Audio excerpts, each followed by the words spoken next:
So, Dick, before we jump into anything, I always like to ask, what are the big current feuds? Oh man! Talk about Revenge of the Jedi. You boys are all familiar with my 2-year feud. Eric July's 2-year feud against me. You know, he's been he's been attacking me with his illiteracy and like making crappy comic books, and you know, he called me the N-word a couple of times. No, is that that's our word? Wait, you know, racists. That's our word. That word has kept us down for 60 years. Dick, you're not miscegenated, are you? I am. Not with black people, but with Mexican people. Yeah, Eric July was talking about suing me. That turned out to be bullshit. But then he got my friend, Riley, who was dressing up in like a little cape and taped like $40 to his warehouse store, his comic book warehouse. Just to mess with him. He shot a little video and like this. Why $40? Like what's because Eric was ignoring his $40 super chats or something like that. So he went and shot a video like I'm like a WWF style, like, hey, I'm here to shave your shoulders with my giant scissors, wearing like a costume. And then Eric called the police, and he's been calling the police like every month saying that Riley was stalking him. Yeah. So he finally got the cops to arrest this guy.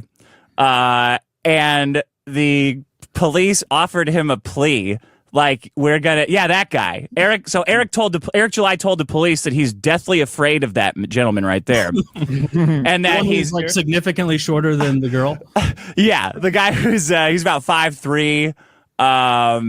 He weighs, I don't know. I don't. He's got the build of my Labrador, my English lab. That man is. Does he look terrifying? I mean, Kyle, you're not allowed to have guns anymore, right? Or would you be afraid of that guy? Nah, for sure. Yeah, you grab him by those whiskers, and he's in so much trouble, dude. Like, you get a big handful of that beard. I don't care how tough he is. He's gonna cry like a girl. You get that thing a twist. Look at him. Riley went to Eric July's meetup, and then Eric July called the police, and it turned out Eric July had gotten a warrant out for the arrest of this little guy in the cape, this little cartoon man in the cape, like 5'3", for domestic violence laws, like for cyber stalking and harassment, which obviously he's not doing because those Look two. at the posture on that guy on the right. So the cops were laughing at it. They're like, this is retarded. Like, these laws are to protect women against men. They're not to protect like retarded internet comedians from having flame wars with each other online. So we all thought it would go away, but Eric decided to press charges. Riley went before the judge today, and they said, all right, you smart ass, here's the plea deal we're offering you so we don't have to go to trial. And Riley said, fuck you, fuck the plea deal, we're going to trial. I'm bringing Eric July in so he has to testify that he's afraid of me.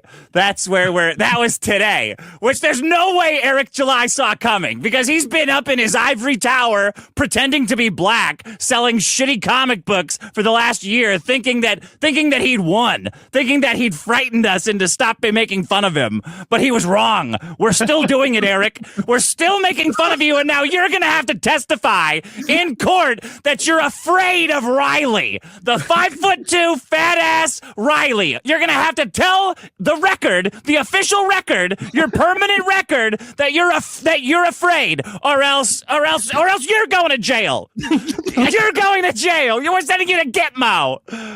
So it's been a great day, guys. We're all celebrating today because of it. The switcheroo, you know. Glad to see you're so happy with this. Yeah. What's the timeline? When is this going to happen? When's the next court date? Do we know? January 21st. I think I'm gonna go there. If the trial's one day, we might as well go have a big party, right? Whether Riley goes to prison for aggravated teasing on Twitter, or whether he gets off and Eric July has to tell the world that he's terrified to death of this goofy jackass, little doofus. Well, that's very funny. What are the you're having a good time. What happens if it goes wrong for Eric July? If it goes wrong for Eric July, I guess he would be found in contempt or perjury. I don't know. No. The charges that are brought in there, say like the wrong person's name? trespassing and menacing, or for my friend, if it goes wrong for Riley, Riley, then he might get like a weekend in jail. and a $40 fine. How bad is that, something Kyle? like that. A weekend in jail. You did one of those, I think. It depends what you look like, I guess, and it depends on the jail. Like, but I think it's gonna suck no matter where you go, because like there are no like, oh, this is kind of nice jails. He has a really soft-looking mouth. Is that good for him? That's really good. I don't think you get punked out in jail unless you go to like the worst of the worst, right? Like it'd be hard to get turned. If you turn into a bitch in jail, you just wanted to suck a dick. Oh, dude, it's so funny. Like, imagine. I mean, Kyle, you have experience with like prosecutors in court and stuff. Just imagine the prosecutor that offers him this plea deal for this absolutely stupid case because they won't drop it. Right, against him, so they give him a plea deal. The prosecutor, they don't want to deal with it. Yeah, and he says, "No, I need a jury trial in front of my feet. You assholes!" Like, because they abuse this privilege. You know, it's risky what he's doing. But man, if we can get Eric on the stand, is this guy? Because my favorite part of your whole, I guess, war with this guy and his comic books. It's his war with me. I'm just a counterpuncher. I'm just reacting. Party. You're just a guy that's hanging out. Yeah, when I follow you on Twitter, me. that's all I see is a flurry of constant counterpunches. I'm being attacked all the time.